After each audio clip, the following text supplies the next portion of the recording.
दोस्तों नमस्कार। दोस्तों आज है दोस्तों 26 जनवरी को हमारे देश में क्या मनाया जाता है? गणतंत्र दिवस। और 26 जनवरी के जितने भी इम्पोर्टेंट करंट अफेयर्स होने वाले दोस्तों, उसका डिस्कस हम करने वाले हैं दोस्तों। और इस वीडियो का जो पीडीएफ है वो हमारे टेलीग्राम चैनल में मिल जाएगा, जिसका लिंक हमारे वीडियो के डिस्क्रिप्शन बॉक्स में दिया गया है। तो आइए देखते हैं आज के इम्पोर्टेंट करंट अफेयर्स। हाल ही में राष्ट्रीय मतदाता दिवस कब मनाया गया? मतदाता दिवस हर वर्ष 25 जनवरी को राष्ट्रीय मतदाता दिवस मनाया जाता है। इस दिवस को मनाने का उद्देश्य चुनाव के महत्व और मतदान प्रक्रिया के बारे में जागरूकता बढ़ाना है। तो मतदाता दिवस के बारे में सिर्फ इतना ही। आगे देखते हैं। अभी तक के जितने भी इम्पोर्टेंट डे मनाए गए हैं उन सभी को देख लेते हैं। 1 जनवरी को वैश्विक परिवार दिवस मनाया गया है। 2 जनवरी को विश्व अंतर्मुखी दिवस मनाया गया है। 4 जनवरी को विश्व ब्रेल लिपि दिवस मनाया गया है। 5 जनवरी को राष्ट्रीय पक्षी दिवस मनाया गया है। 6 जनवरी को विश्व अनाथ दिवस मनाया गया है। 8 जनवरी को पृथ्वी परिभ्रमण दिवस मनाया गया है। 9 जनवरी को प्रवासी भारतीय दिवस मनाया गया है। 10 जनवरी को विश्व हिंदी दिवस मनाया गया है। और 14 सितंबर को भारतीय हिंदी दिवस मनाया जाता है। 11 जनवरी को राष्ट्रीय मानव तस्करी जागरूकता दिवस मनाया गया है। 12 जनवरी को राष्ट्रीय युवा दिवस मनाया गया है। और 15 जनवरी को मनाया जाता है सेना दिवस मनाया जाता है, जिसकी थीम क्या थी आपको कमेंट बॉक्स में लिखना है। 16 जनवरी को नेशनल स्टार्टअप डे मनाया गया है। 19 जनवरी को कोकोबोरोक दिवस मनाया गया है। 20 जनवरी को पेंगुइन जागरूकता दिवस मनाया गया है, जबकि मणिपुर, मेघालय और त्रिपुरा का स्थापना दिवस मनाया गया है 21 जनवरी को। 23 जनवरी को पराक्रम दिवस मनाया गया है। तो 24 जनवरी को राष्ट्रीय बालिका दिवस मनाया गया है। और 24 जनवरी को यूपी की स्थापना दिवस मनाई जाती है, जिसकी स्थापना 1950 24 जनवरी को हुई थी। और 25 जनवरी को कौन सा स्थापना दिवस मनाया गया है उसके बारे में अभी आगे बताएंगे, किस राज्य का। हाल ही में कहाँ अंतर्राष्ट्रीय पश्मीना महोत्सव मनाया गया आयोजित किया गया है? पश्मीना साल कहाँ फेमस है? हमारे जम्मू एंड कश्मीर में। और पश्मीना महोत्सव कहाँ मनाया गया है? नेपाल में। कहाँ? नेपाल में। भारत और नेपाल के बीच कौन सी एक्सरसाइज होती है? सूर्य किरण। कौन सी? सूर्य किरण एक्सरसाइज होती है। अब नेपाल है तो नेपाल के कैपिटल क्या है? काठमांडू। करेंसी क्या है? नेपाली रुपया। और प्राइम मिनिस्टर कौन है? केपी शर्मा ओली। और प्रेसिडेंट कौन है? रामचंद्र पडोल। कौन है? रामचंद्र पडोल। अब नेपाल, तो नेपाल के सारे इंपॉर्टेंट फैक्ट देते हैं। नेपाल का याला ग्लेशियर तेजी से सिकुड़ रहा है। नेपाल में बाल विवाह समाप्त करने के लिए अभियान शुरू हुआ है। नेपाल में तमु लोहसोर पर्व मनाया गया है। नेपाल में अंतर्राष्ट्रीय गुब्बारा महोत्सव मनाया गया। भारत और नेपाल के बीच सूर्य किरण अभ्यास का 18वां संस्करण सलझंडी में आयोजित हुआ। शंकर शर्मा को भारत में नेपाल के राजदूत के रूप में नियुक्त किया गया है। दुनिया के सबसे बड़ा पशु वध महोत्सव गड़ीमाही नेपाल में मनाया जाता है। नेपाल ने बेल्ट एंड रोड इनिशिएटिव पर चीन के साथ एक फ्रेमवर्क समझौते पर हस्ताक्षर किया है। ये थे नेपाल से जुड़े सारे इंपॉर्टेंट फैक्ट्स। हाल ही में किसने मलेशिया में 9वां जोहोर अंतर्राष्ट्रीय ओपन शतरंज टूर्नामेंट जीता है? तो किसने जीता है? इंडियन पनीर सिल्वर ने जीता है। किसने जीता है? ये है इंडियन पनीर सिल्वर। अगला देखते हैं।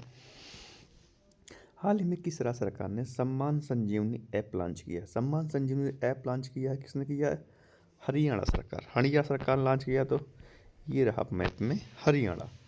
हरियाणा कैपिटल क्या है? चंडीगढ़। सीएम कौन है? नायाब सिंह सैनी। गवर्नर कौन है? बंडारू दत्तात्रेय। कौन है? बंडारू दत्तात्रेय। अब नेपाल में है। नेपाल के बारे में इंपॉर्टेंट फैक्ट देख लेते हैं। हरियाणा सरकार ने वाहन स्पेज की रिसाइकलिंग सुविधा प्रोत्साहन नीति 2024 को सूचित किया है। ब्लिंकिट ने गुरुग्राम में 10 मिनट में एम्बुलेंस सेवा शुरू की है। विश्व प्रसिद्ध सूरज कुंड मेला 2025 फरीदाबाद में आयोजित किया जाएगा। हरियाणा में 21वीं पशुगणना का शुभारंभ किया गया है। पारंपरिक ज्ञान के संचार और प्रसार पर अंतर्राष्ट्रीय सम्मेलन गुरुग्राम में हुआ। अंतर्राष्ट्रीय गीता महोत्सव 2024 का आयोजन कुरुक्षेत्र में किया गया। हरियाणा सरकार ने एससी कोटे के अंदर सब कोटा लागू करने का फैसला किया है। अब अगला देखते हैं। हाल ही में कौन धनलक्ष्मी बैंक के कार्यकारी निदेशक बने हैं? धनलक्ष्मी बैंक के कार्यकारी निदेशक बने हैं अर्जुन श्रीवास्तव। कौन बने हैं? अर्जुन श्रीवास्तव। अगला देखते हैं। हाल ही में जॉन रेडक्लिफ को किस देश का खुफिया विभाग का प्रमुख नियुक्त किया गया है? तो यह किया गया है अमेरिका के। तो ये कौन है? जॉन रेडक्लिफ हैं, जॉन रेडक्लिफ। अब अमेरिका में मार्को रूबिया को अमेरिका का अगला विदेश मंत्री बनाया गया है। अमेरिका के राष्ट्रीय सुरक्षा सलाहकार के जेक सुलिवन को 2 दिवसीय भारत की यात्रा पर आए हैं। अमेरिका के कैलिफोर्निया प्रांत के छात्रों पर होमवर्क के मानसिक तनाव को कम करने का एक कानून पारित किया गया है। Michael Johnson US house of representative के स्पीकर बने हैं। वाइल्ड ईगल को यूएसए का राष्ट्रीय पक्षी बनाया गया है। श्री रामकृष्णन को आर्टिफिशियल इंटेलिजेंस पर व्हाइट हाउस का सीनियर पॉलिसी एडवाइजर नियुक्त किया गया है। हाल ही में किसके द्वारा विमोचित पुस्तक Sumitra Chatterjee and his word का विमोचन हुआ है? Sumitra Chatterjee of his word का विमोचन किसके द्वारा हुआ है? तो ये हुआ है संघमित्र चक्रवर्ती द्वारा। इसके द्वारा संघमित्र चक्रवर्ती के द्वारा। अब पुस्तकों से जुड़े कितने विमोचन हुए देख लेते हैं। पंकज मिश्रा ने अपनी पुस्तक the word of after Gaza का विमोचन किया है। जम्मू और कश्मीर लद्दाख युगों के माध्यम से पुस्तक का विमोचन अमित शाह ने किया। गौरी ग्रोवर के द्वारा लिखित पुस्तक द अनयील्डिंग जज life and legacy of Justice N Grover का विमोचन हुआ है। गजेंद्र सिंह शेखावत ने new Bharat Modi vision and development now पुस्तक लिखी है। डॉक्टर दिनेश सहारा ने अपनी पुस्तक दलाई लामा की खुशी का राह से विमोचन किया है। मणिक कोटवाल के द्वारा लिखित पुस्तक बियॉन्ड द हाई बोसन का विमोचन हुआ है। डॉक्टर देवेंद्र कुमार धुड़ावत के द्वारा लिखित पुस्तक माँ मदर का विमोचन हुआ है। हाल ही में 25 जनवरी को किस राज्य ने अपना 55वां स्थापना दिवस मनाया है? तो यह मनाया है किसने? हिमाचल प्रदेश ने। सन 1971 में 25 जनवरी को हिमाचल प्रदेश भारतीय संघ का 18वां राज्य बना था। अब हिमाचल प्रदेश तो ही रहा मैप में हिमाचल। कैपिटल क्या है? शिमला। सीएम है सुखविंदर सिंह सुक्खू और गवर्नर है शिव प्रताप शुक्ला। कौन है? शिव प्रताप शुक्ला। अब शिमला, तो शिमला से जुड़े फैक्ट देखते हैं। विंटर कार्निवाल मनाली में शुरू हुआ है। पल्लास विल्ली का पहला फोटोग्राफिक प्रमाण हिमाचल प्रदेश में मिला है। हिमाचल प्रदेश के बिलासपुर शहर में राज्य की पहली डिजिटल लाइब्रेरी का उद्घाटन किया गया है। हिमाचल प्रदेश सरकार ने महिलाओं के लिए विवाह की आयु बढ़ाकर 21 वर्ष की है। हिमाचल प्रदेश सरकार ने मुख्यमंत्री सुख शिक्षा योजना को मंजूरी दी है। हिमाचल प्रदेश में मुख्यमंत्री बाल पौष्टिक आहार योजना का शुभारंभ किया गया है। हिमाचल प्रदेश के मुख्यमंत्री ने प्राकृतिक खेती को बढ़ावा देने के लिए नई पहल हिम उन्नत की शुरुआत की है। अब अगला देखते हैं। हाल ही में कितने देश ग्लोबल प्लास्टिक एक्शन पार्टनरशिप में शामिल हुए? तो ग्लोबल प्लास्टिक एप्लीकेशन पार्टनरशिप के नए सदस्य देशों में अंगोला, बांग्लादेश, गबन, ग्वाटेमाला, केन्या, सेनेगल और तंजानिया शामिल है। कितने देश हुए? 1 2 3 4 5 6 7 देश शामिल हुए हैं। अगला देखते हैं। हाल ही में जारी नीति आयोग के प्रथम वित्तीय स्वास्थ्य सूचकांक में कौन शामिल रहा? शीर्ष पर रहा। तो स्वास्थ्य सूचकांक में शीर्ष पर रहा उड़ीसा रहा। तो मैप में देखते हैं उड़ीसा। ये रहा मैप में उड़ीसा। उड़ीसा कैपिटल क्या है? भुवनेश्वर। सीएम कौन है? मोहन चरण मांझी। गवर्नर है डॉक्टर हरिबाबू खम्बापति। कौन? डॉक्टर हरिबाबू खम्बापति। अब उड़ीसा से जुड़े फैक्ट। तीसरा राष्ट्रीय खान मंत्रियों का सम्मेलन उड़ीसा के कोणार्क में हुआ। प्रवासी भारतीय दिवस समारोह का 18वां संस्करण भुवनेश्वर में आयोजित किया गया।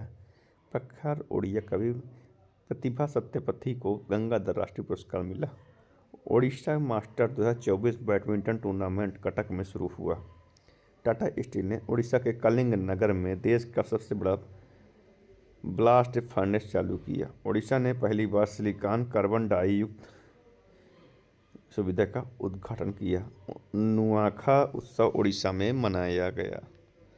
अब अगला देखते हैं। हाल ही में इंडिया एनर्जी वीक 2025 का आयोजन कहाँ किया गया? इंडिया एनर्जी वीक का आयोजन नई दिल्ली में किया गया। कहाँ किया? नई दिल्ली में। भारत और किस देश ने द्विपक्षीय सहयोग को गहरा करने के लिए नई पहल की घोषणा की? इंडोनेशिया ने की है। किसने की है? इंडोनेशिया। अब इंडोनेशिया, तो इंडोनेशिया की कैपिटल क्या है? जकार्ता। करेंसी है इंडोनेशिया रुपया।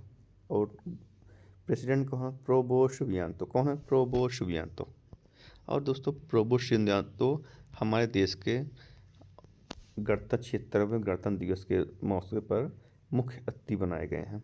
इंडोनेशिया में माउंट एबू ज्वालामुखी फटा है। ब्रिक्स समूह का प्रथम 10वां संपूर्ण सदस्य इंडोनेशिया बना। भारत और इंडोनेशिया ने आतंकवाद विरोधी सहयोग को सुदृढ़ किया है। प्रोबो सुबियांतो इंडोनेशिया के नए राष्ट्रपति बने हैं। इंडोनेशिया का माउंट लोबोटो ज्वालामुखी फटा है। इंडोनेशिया के मारापी ज्वालामुखी में विस्फोट हुआ है।